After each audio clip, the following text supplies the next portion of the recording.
Thinking at light speed.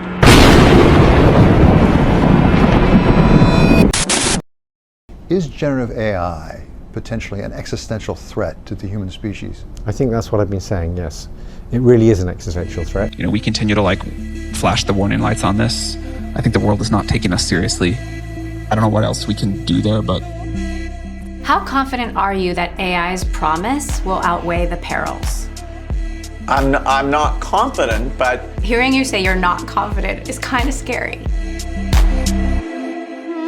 We've reached a moment where technological acceleration is incontestable, yet even leading scientists now warn of the profoundly negative implications that AI could have on society. On the bright side, we enjoy AI for aesthetics, entertainment, and novelty, but beneath the surface lies something else: steady replacement of human labor across entire sectors, including white-collar professions like computer programming, contra the learn-to-code optimism of the early aughts. Meanwhile, tech industry growth continues to defy precedent. Nvidia alone leapt from a $15 billion market cap in 2015 to $4 trillion today, and chip makers still double transistor counts every 2 years. And beyond AI, advances in machine learning, nanotechnology, quantum computing, synthetic biology, robotics, virtual and augmented reality all converge into one accelerating channel of power across data, materials, and living matter.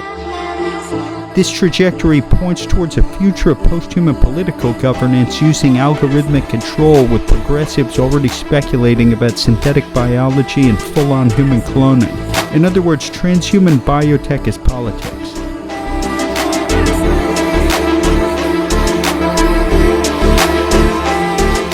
The initial wonder of these technologies, the novelty, the hype, now gives way to their practical and political consequences. At the heart of this lies an unquestioned faith in progress, coupled with the drive for global technocratic computation, especially in warfare, where new technologies invite not only state control but malevolent applications beyond the imagination of earlier centuries.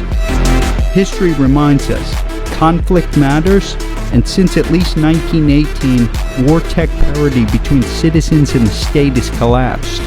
Earlier revolutions, think of France, were enabled by weapons that were accessible, repairable, and sustainable. Today, by contrast, we face supercomputers, digital surveillance, and sonic weapons. Thus, the notion of AI aligned with democracy was basically dead on arrival. Military augmentation now threatens to create an ontological divide between soldier and citizen, and unity dissolves when defense no longer rests on the people, but on cyborgs in service of a biopolitical state.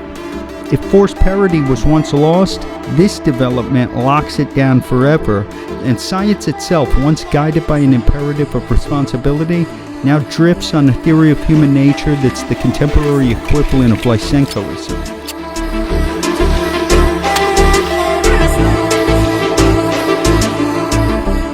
While apologists for academia in Silicon Valley see any argument against full-scale implementation of cybernetic technologies as implausible, we should in no way be swayed by this, let alone their history of misjudgments and perfectly synchronized conflicts of interest. Instead, we should resist the propaganda of progress and marshal the courage to look at the implications of progressive technological and framing without the rose-colored glasses. Per Paul Virilio, political reality is rigged by military power, and tyranny is already there in microprocessor memory chips.